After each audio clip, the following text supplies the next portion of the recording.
በቸርነቱና በምሕረቱ ጠብቆ በዚህ ዓመት ለሚከበረው ለ2018 የመስቀል ደመራ በዓል በቸርነቱ ያደረሰን አምላካችን እግዚአብሔር ምስጋና ይድረስልን ብላችሁ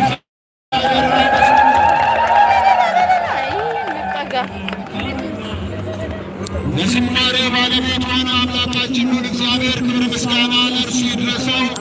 ሊቃውንቱንም ዝማሬ መላእክት ያሰማልን። የስድስቱም አድባራት ሊቃውንትና የፈለገ